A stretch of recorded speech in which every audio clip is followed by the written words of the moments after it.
Speaker's Corner aboard the Villa Vie Odyssey, hosted by Kit Cassingham. Speaker's Corner tonight will be a review of the Osaka Expo. Yeah. Don't get so excited. Well, and I'm Kit Cassingham, and I'm here to pick on Darrell. Where are you, Darrell? I can't see you in the light. There you are. Thank you. Help me welcome Darrell. Do you have a last name? Coy. You can call me Coy. Mr. Coy, who's very coy, to share with us, and he has all kinds of background, which I guess you guys know. He's a serial entrepreneur. He travels a lot, and he's going to show us what he saw at the Osaka World Expo. So, Darrell Karp.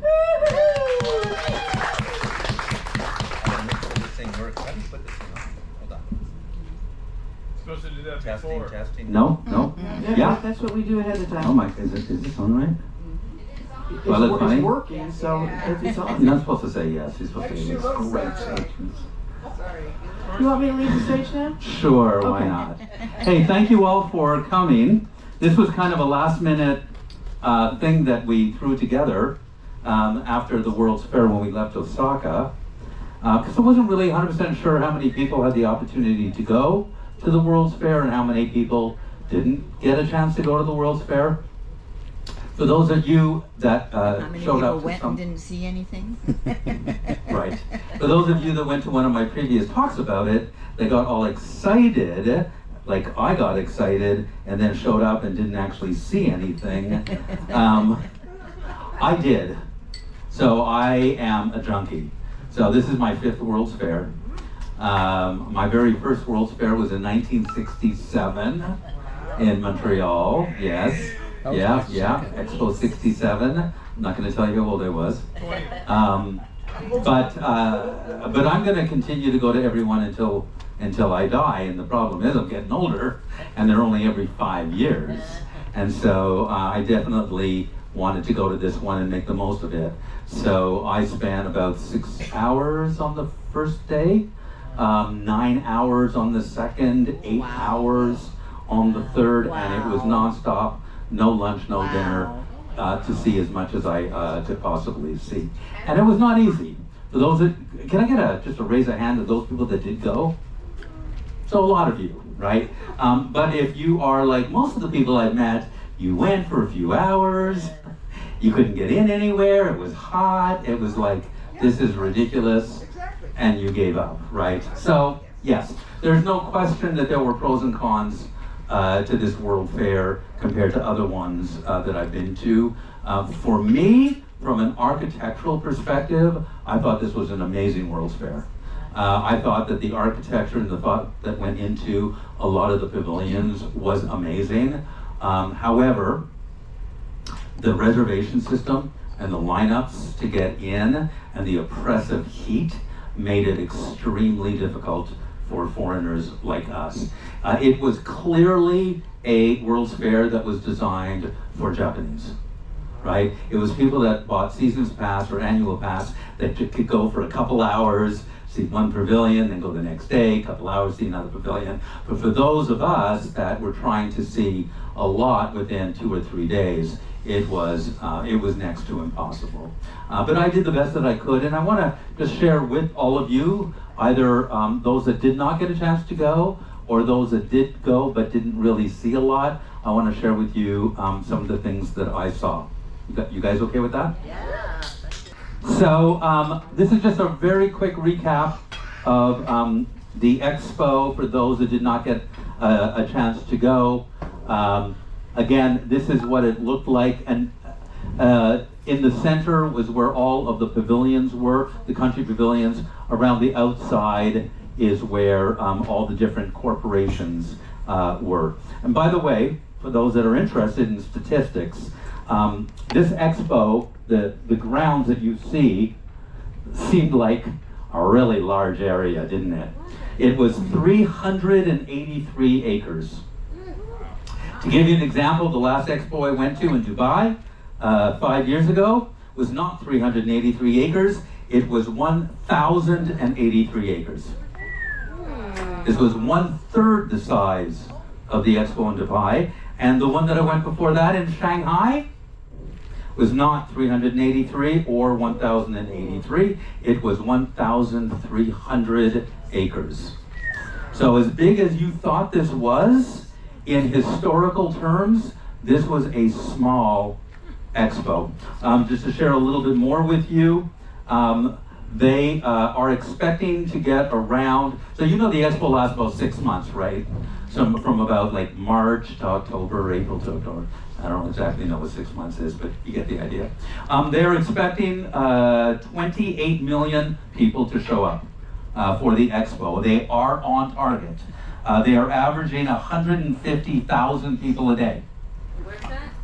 150,000 people a day. Where, at this one? At this one, yeah, at the Osaka. And if you did not feel the 150,000 people a day, it's because you did not go to the US Pavilion.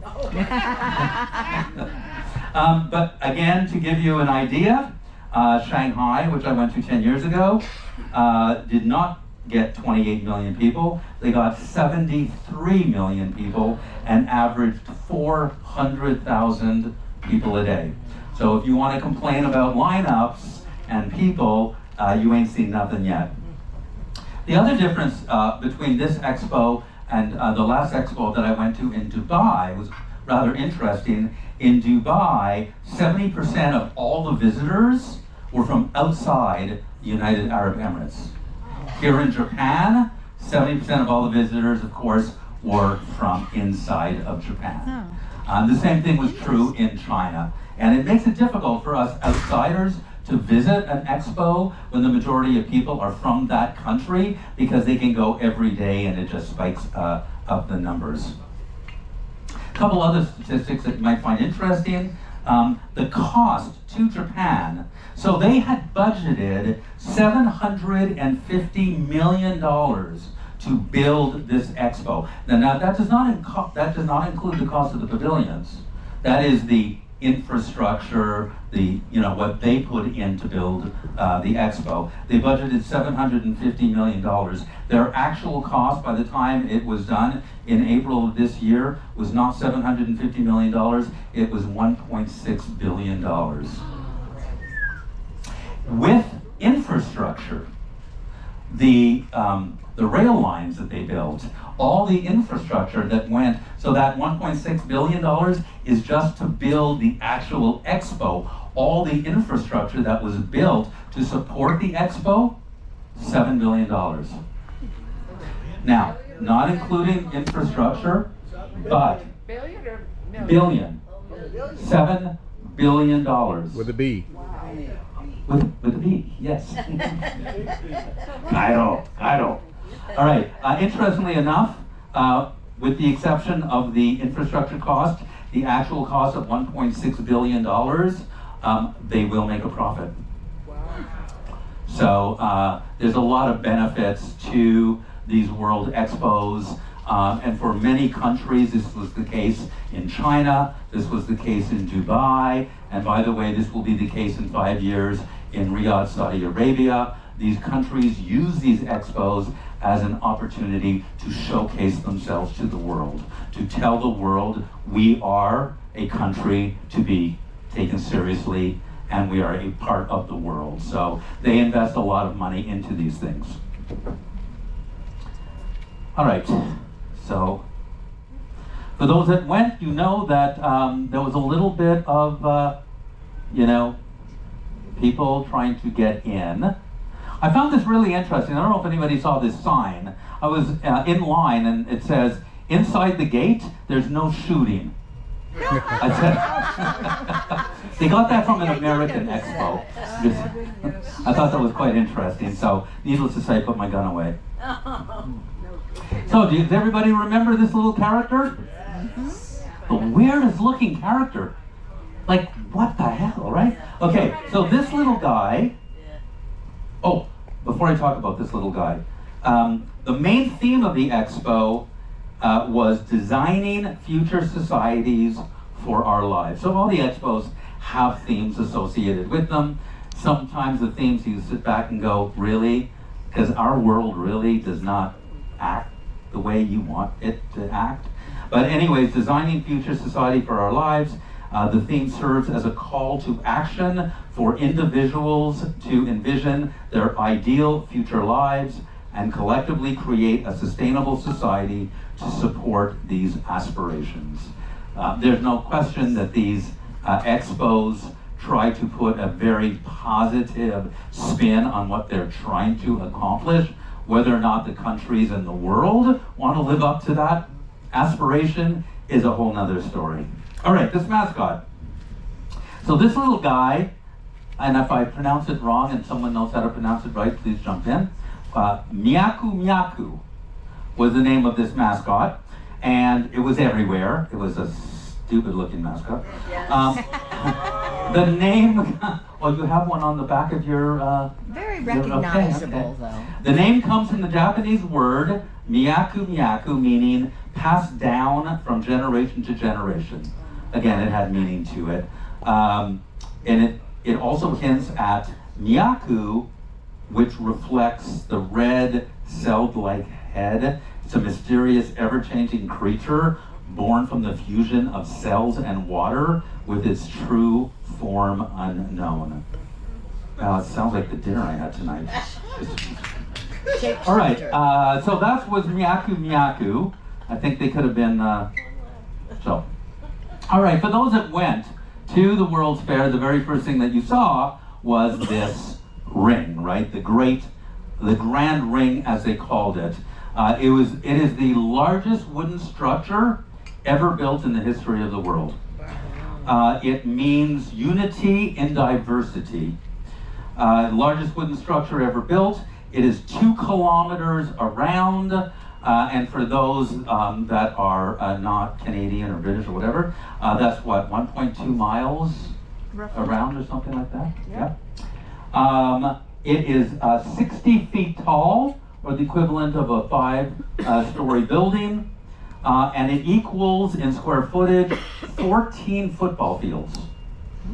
So, needless to say, it was extremely large. A couple other things. It was constructed with an old Japanese technique, which used no nails whatsoever. All of the beams were interlocking. So all of this are interlocking beams. No nails. It had 2 different levels on it, an upper level and a lower level, and it wasn't just tall, it wasn't just long, it was also wide enough to accommodate lots of people.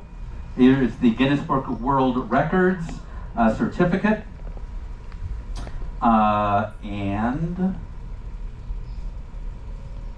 there were a few people that would stand on it. It had escalators going up all the way around.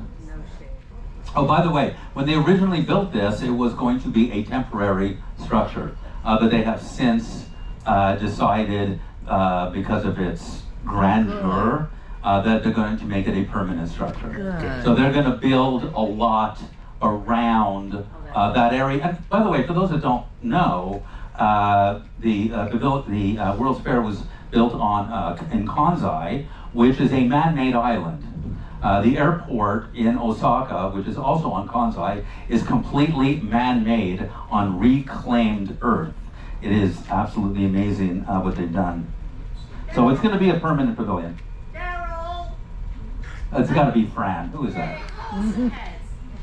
What? There's also, I think 5, what do you call it? Fran, talk English. I can't understand you. Escalator. Yes. Elevators. Oh. There were no elevators. There were There were escalators. 5. Yeah, there were. There had to be elevators. They had elevators going up to the Yeah, top? I went up in one and came down in another. There were, yeah. Okay. That important, friend? This is a picture of it at nighttime. It was absolutely beautiful. And by the way, each evening, for those that didn't get a chance to go, there would be a water show, like you get at Disney, as well as fireworks. And you can see, again, a few people just hanging out, waiting to watch the water show each evening, and the fireworks each evening. It was absolutely stunning. For those that have went I think you would have to agree that of all the things that you saw or did not see at the expo, the Grand Ring was probably one of the greatest things that you saw. Okay, so let's talk a little bit about the expo itself, the pavilions. There were approximately 160 countries represented. Only 47 of the countries made pavilions within that inner circle that you saw. The rest of the 100 and something were part of the Commons buildings. For those that went, you saw a lot of common buildings. The most expensive country who built a pavilion was the USA. And they spent approximately $25 million to build their temporary 6-month exhibition. Get this, and I'll show you pictures later on. The most expensive pavilion was the Japanese pavilion. Go figure. Not at a cost of $25 million, but at a cost of $250 million. And it is a temporary pavilion built for 6 months. It's absolutely amazing.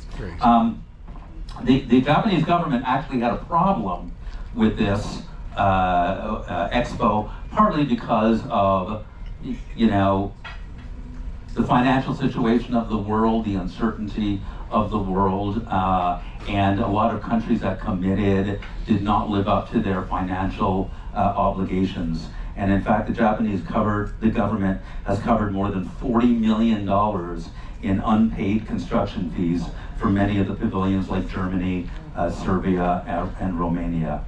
There were also quite a lot of notable countries that did not participate in this expo, such as Greece. Again, for those that were there, you probably did not see Greece, Mexico, Argentina, Iran, and of course, Russia. Well, why So- the other one? Sorry? Why the other one? Why what other We one? understand Russia, but why other ones didn't participate? Financial reasons, whatever reasons, right? Some countries can't, justify it. Too much in debt. All right, so I'm going to run through these slides pretty quickly. I don't know how interested you guys are in seeing some of this, especially since some of you have been there already. But as you can see, this is all within the inner ring. This was again, the beginning of the United States pavilion. It was the biggest and most popular pavilion. This was, of course, my favorite pavilion. Just kidding. Eh? The Canada Pavilion. The Canada Pavilion was interesting, but I have to tell you, I was a little disappointed from previous ones. I thought it was a little anticlimactic. But what the Canadian Pavilion did anybody go in it? Okay. Inside, they had a number of different things. One of them was different icebergs. And what you do is you were given this kind of iPad thing. And you would take this iPad and you would put it on the iceberg. And what would happen is not radio frequency, but it's another type of frequency that would emanate from the iceberg that would create images on the iPad. It was not on the iPad. It was emanating from the icebergs themselves. So it was really, really an unusual technology. And one of the things about these World Expos is a lot of unusual new technology is introduced. All right, the Philippines. The Philippines did a phenomenal job. They did. Absolutely beautiful, beautiful pavilion. And remember, some of these countries are not uber rich countries, right? And for them to be able to take the time and effort and the money, this costs millions of dollars to build a pavilion like this. Part of the reason I love these expos, it's not even because of what's inside, what you see or you don't see. It's the knowledge that they put time and effort and thought and love and creativity in the entire pavilion itself. It says a lot about the country and the pride that they have. Anyways, the Philippines was amazing. Inside the Philippines, there wasn't a whole heck of a lot, but what they did was they took different regions around all of the Philippines and showcased the different textiles that they had. This was France. Didn't get into France. Didn't really miss much. In fact, France was the only pavilion I went to that actually was closed at night for technical difficulties. I went in there. Oh, did you go in? Who said that? Was it interesting? No, but they had all Rodin sculptures from the Rodin Museum in France. Would My you first husband's name was Rodin. Would you repeat what she said? Yes, they went into the France. She said not that interesting, but they did have Rodin sculptures from the museum in Paris. And that was my first married name. No relation. So this was Poland. I was extremely impressed with the Polish pavilion, and you really can't tell from these pictures, but this thing is made out of hand-carved wood. It was absolutely amazing, and not just hand-carved wood on the outside, but the entire inside. This was a 3-story pavilion, all made out of hand-carved wood. Quite impressive. This was the Poland pavilion at nighttime. This was a structure. I have absolutely no idea what it was, but it moved. It had air in it, and it moved, and it was really pretty at night. China. Of course, you know China's going to go big, right? China had an amazing pavilion. This was on the way in, all like perfect wood. You walked in and it just showcased different parts of their country. This was showing you some of the major Chinese cities, how integrated they are with technology. And this was on the second floor looking down on the first floor. This was China Pavilion at nighttime. Australia, do we have any Australians in here? Yay! So Australia was considered one of the better pavilions, one of the top 5 pavilions. You walked in and it was like walking through a forest. And then they had this incredible, almost 360-degree room. We didn't get land. We got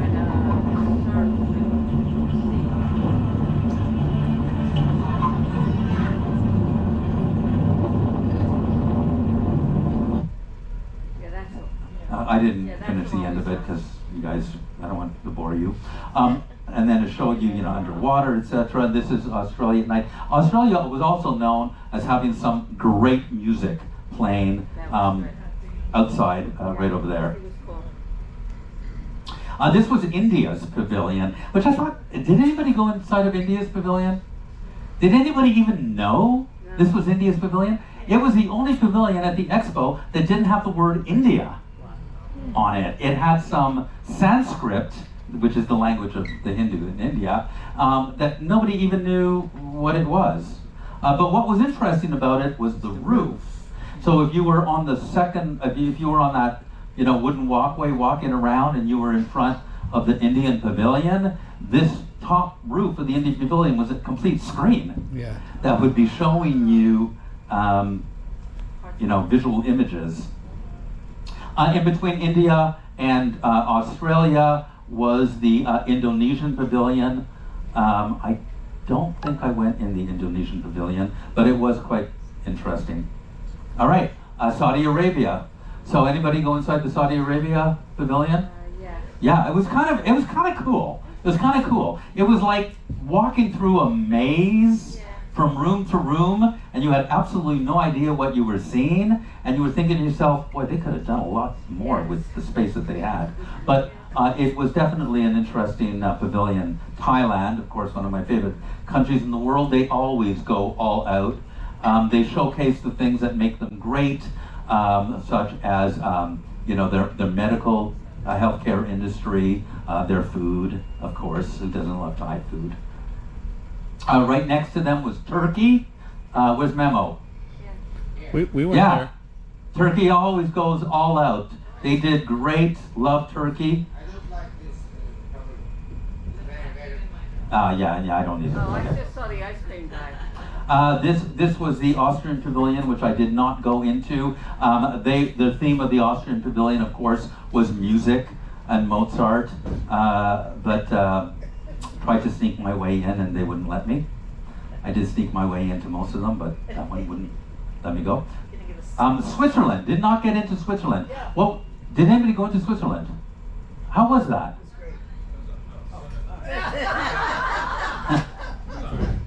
So, yes, how did you get into Switzerland?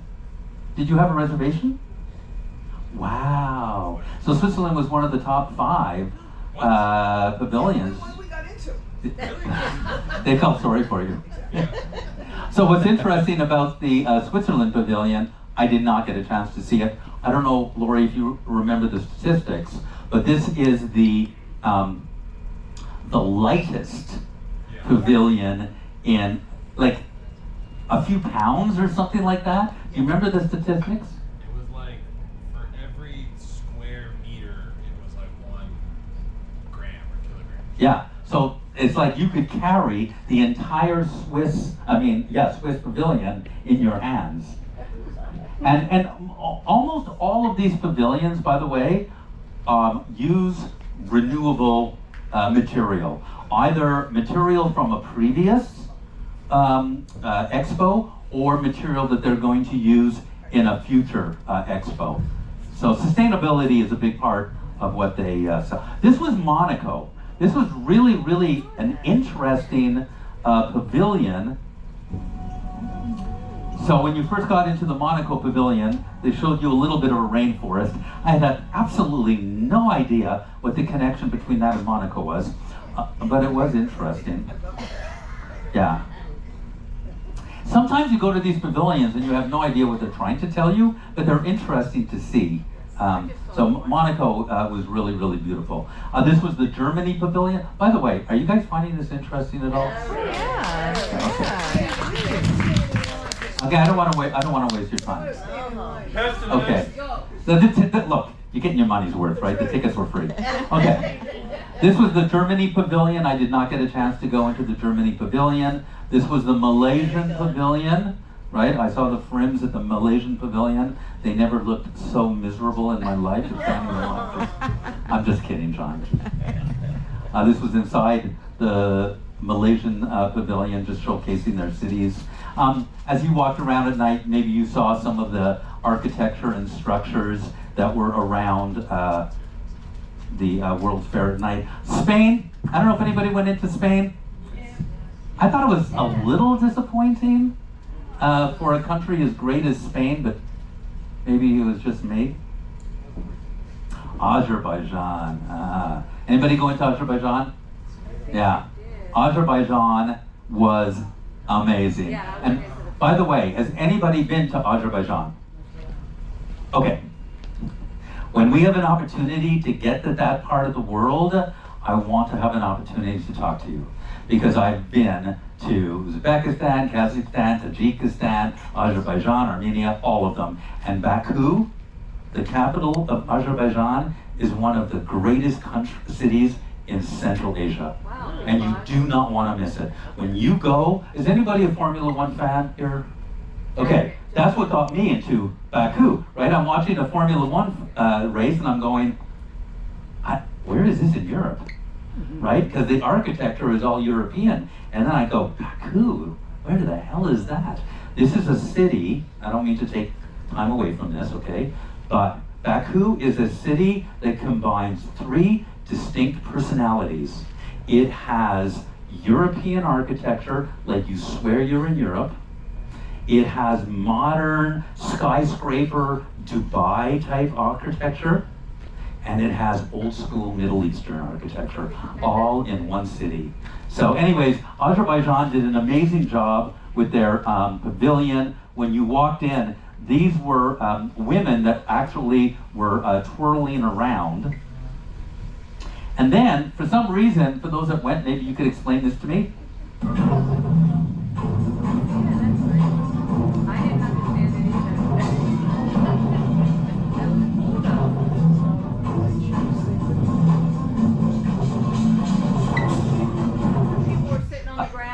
I thought I was at a rave. Do you know what the meaning of that I was? have no idea. And then you went into the next room in the bubble. Yeah. So anyways, but it was really interesting. And so if you ever go to Expo in Osaka again in the next few days and you want to go to, I'm just kidding, never mind, okay. Korea. So people say, what was my favorite pavilion? I would have to say Korea was near the top. I mean, they went all out. And whether or not you actually got in to see the Korean pavilion or you saw it from above on the walkway, it was absolutely amazing. It had one of the largest screens in all of the different pavilions, and it went through the night with different scenes. But what I really loved did anybody go inside the Korean pavilion? Yeah, we did. Okay. Do you remember the little girl and the grandfather and the song? And the beautiful song. I was in tears. Yeah, so was Jack. Yeah.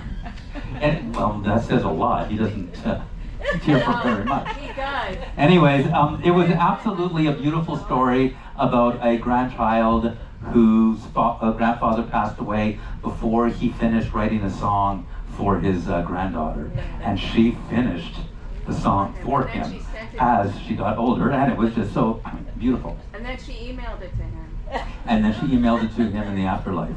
Text. Oops.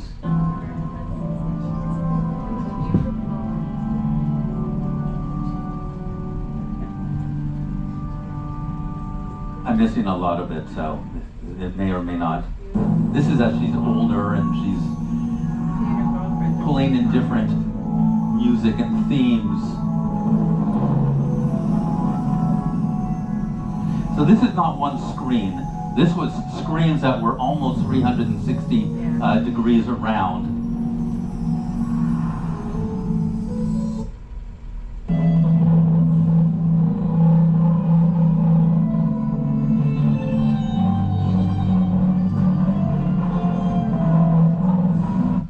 You know, and it was showing, you know, K-pop and the musical trend in Korea and things like that.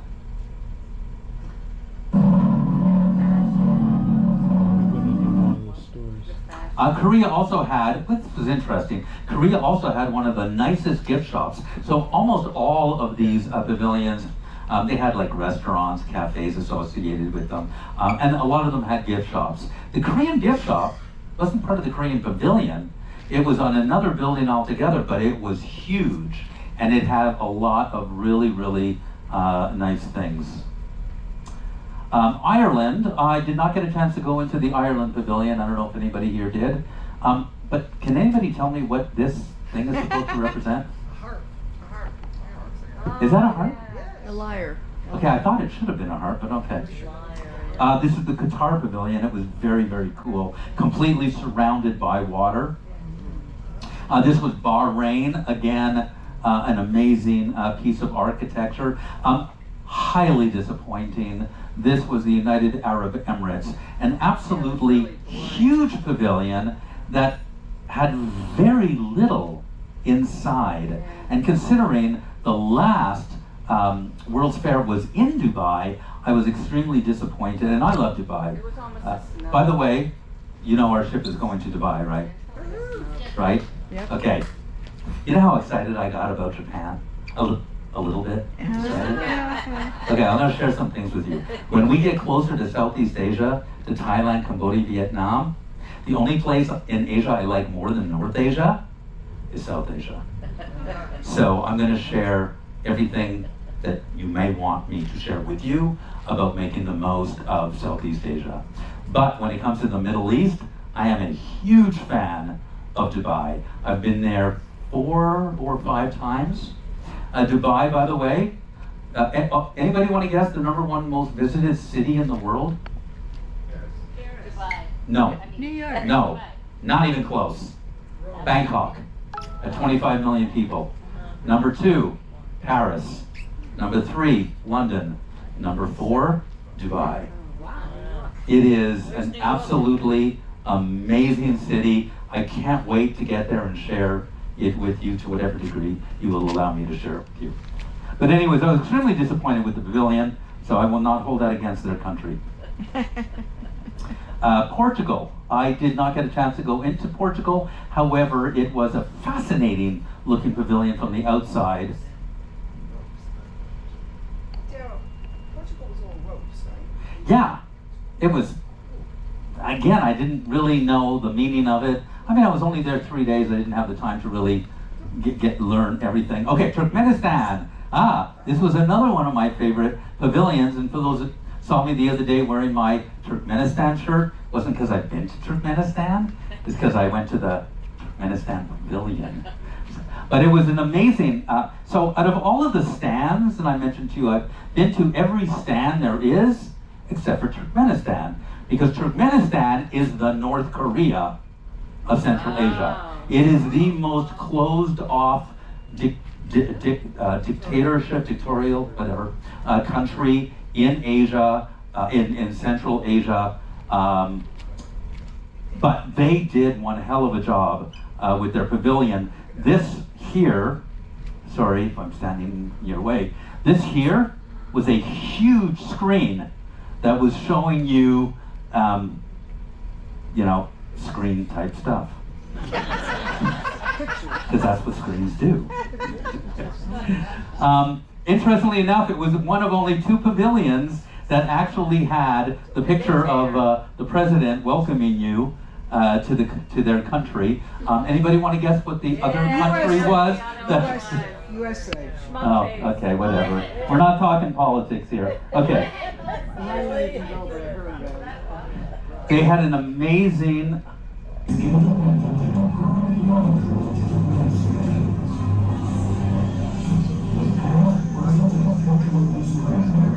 Oh,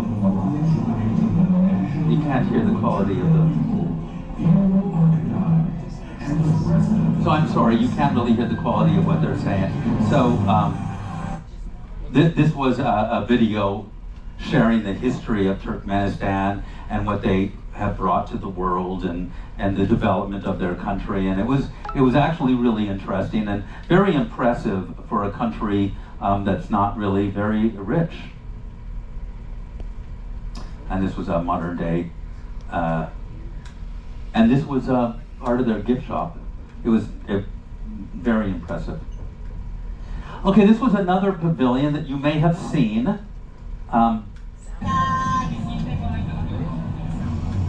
That I had absolutely no idea what the hell it was. Does anybody know what this was? Sound holes. So What? they would play the music and the entire thing would pulsate. I know, but what was the purpose of the pavilion? It was an art installation. It was an art installation? Okay.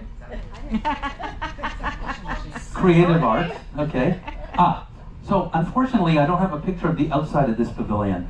This was in the Hungary pavilion. I don't know if anybody went to the Hungary pavilion. I'm hoping that this turns out. This woman, so the Hungary pavilion didn't really showcase a whole hell of a lot about their country. I don't know why. But it did showcase this woman who was singing.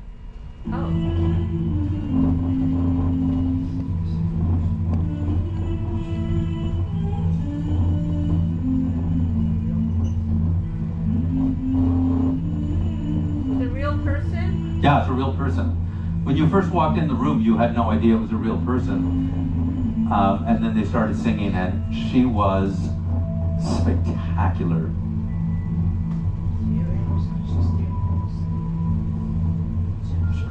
She doesn't sound it right now, but.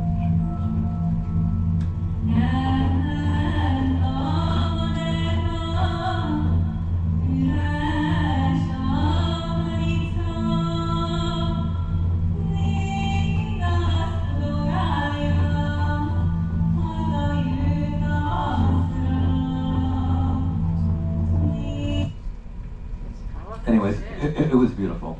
If you were there, you would agree with me.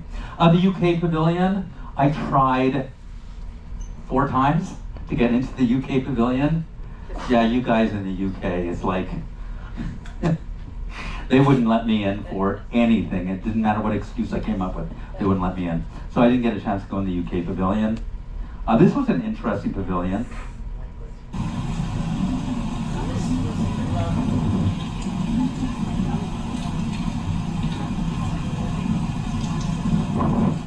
It didn't get a chance to go on the inside of it, but the outside was really, really cool. And they also, I don't know if you walked through any of this.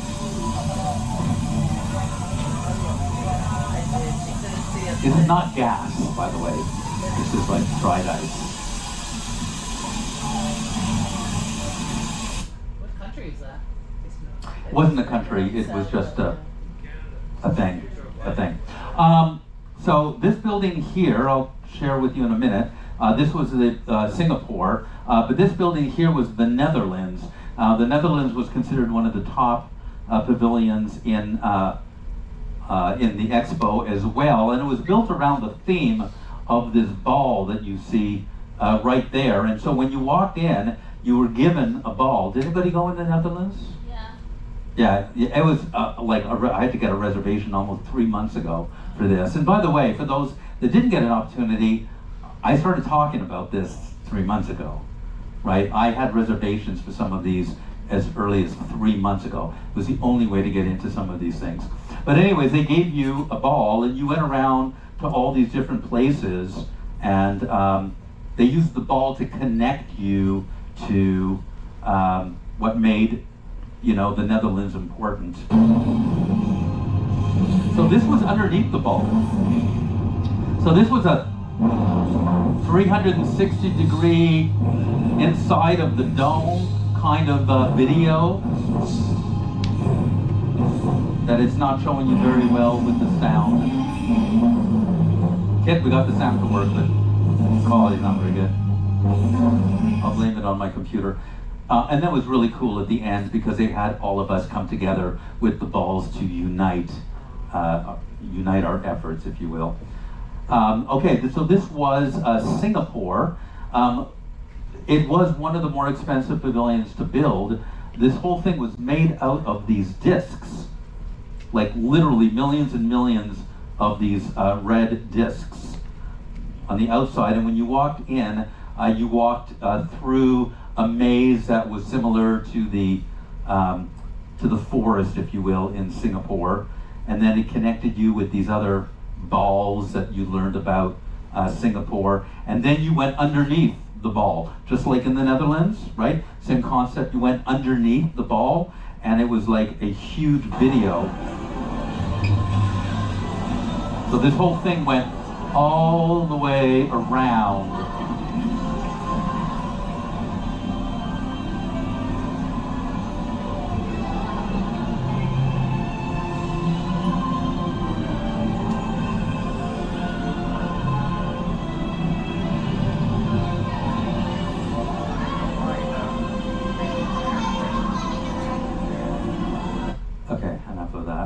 All right, this was Serbia. I did not go into Serbia. I don't know if anybody went into Serbia. Italy was another pavilion I tried to get into numerous times. Did not matter. They would not let me in. So I did not get a chance to see Italy, but it was large. What was interesting about the Italian pavilion, did not get a chance to see the inside, but the outside rooftop part was amazing, and you could see it from the walkway around the expo. Belgium. This is interesting. I wasn't going to go in the Belgium pavilion because I, didn't think I wanted to spend the time. But I actually enjoyed it as much as almost any other pavilion. The entire Belgium pavilion was showcasing Belgium's contribution to the innovation in the healthcare industry, especially in the area of vaccines. And it was really fascinating to learn about Belgium's contribution. But they had lots of rooms with really interesting visuals.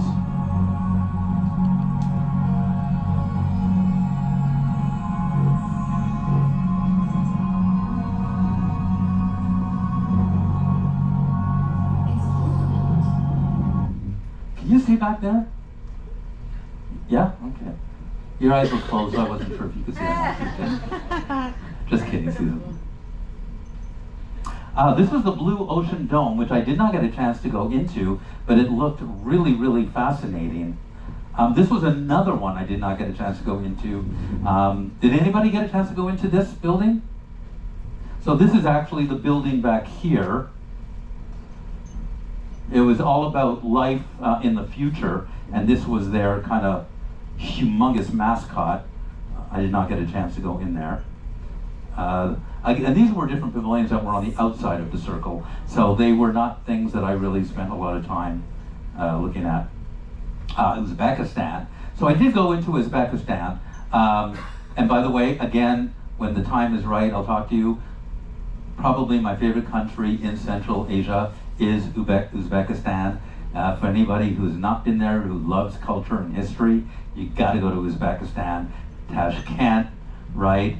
Samarkand, Bukhara. It is the heart of Marco Polo's Silk Road, goes right through Uzbekistan. If you can only visit one country in Central Asia, it's got to be Uzbekistan. And they did an amazing job with their pavilion. They, I don't have this in video format, but they showcased how they restored the great mosques of the country, and also other textiles, which are amazing textiles.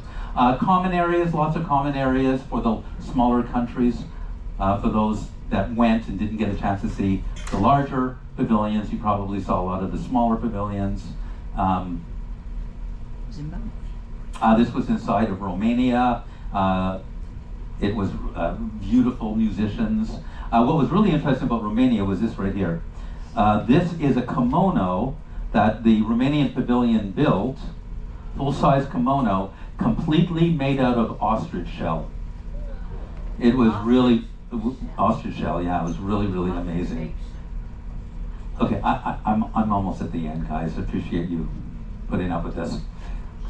This was a beautiful pavilion. This was the Panasonic pavilion. Again, this was near the entrance. I did not get a chance to go in it, but absolutely a beautiful looking pavilion. This was anybody go in the women's pavilion? Yeah. How was it inside? Lovely. Yeah, I did not get a chance to go inside, but certainly I would imagine they showcased women's contribution to the world and yeah, beautiful pavilion from the outside. This was the Japanese pavilion. This is the very last pavilion I saw before I left. It was the highlight. Again, $250,000 to build a 6-month temporary pavilion. The wood that they used to build this was absolutely spectacular. Absolutely beautiful pavilion.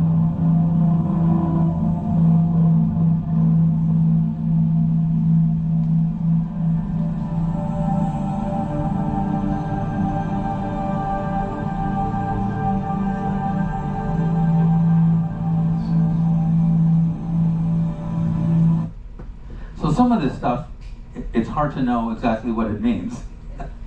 But I believe in this particular case, the essence of the Japanese pavilion was all about algae. They were focusing on how algae is one of the greatest creations of not mankind, because we didn't create algae, but so much comes from the sea. So much of our future can come from algae. This had nothing to do with algae, but I thought it was interesting. This is actually one of the largest pieces of rock from Mars that the Japanese government found in Antarctica that had crashed to Earth. And it's hard to tell from the picture, but it's about this big. And it is a rock from Mars.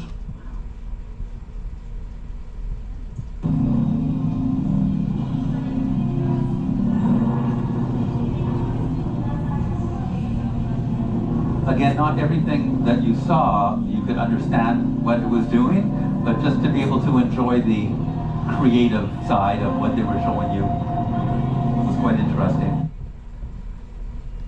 Again, this was all talking about algae, and they did it in a very creative way. This was kind of interesting. I don't know if you could read this, but these are bottles, and it says algae can produce 14 times more oil than sunflower seeds.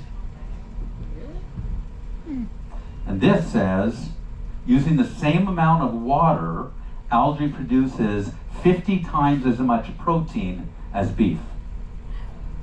So the primary essence of the Japanese pavilion was talking about, you know, we need to start taking algae seriously because it has a tremendous amount of benefits. All right, and then, and that was it. And then when you left, there was a ring of flags from around the world. And that was the Osaka Pavilion. So just before I close out on that, I want to just take a minute and talk to you about the next expo, which is in 5 years in Saudi Arabia. And if you can remember, I said earlier, if you're not sure if you can wait another 5 years or you're not sure you want to go to Riyadh, Saudi Arabia, make sure you go to this one here. But the next one is in 5 years in Riyadh, Saudi Arabia. Riyadh is taking it, Saudi Arabia is taking it extremely seriously. It is their showcase to come out to the world and say, hey, we know what you think of us, but we want to show you that we are different and we are a part of the modern world, and they're going to showcase their country. I went and spoke to a lot of people at the Saudi Arabian Pavilion about the expo. There will not be any issues with Americans or anybody else traveling to Riyadh or having the services necessary to accommodate us at the expo. The other difference is going to be in 2030, but it's really going to be more in 2031, because unlike this expo, which was like March to October or something like that, because of Riyadh is going to be November to April, right? It's going to be through the winter time, so no summertime heat in Saudi Arabia. So don't know where the ship's going to be or where we're going to be, but I know where I'm going to be. And so, and that's it. Thank you.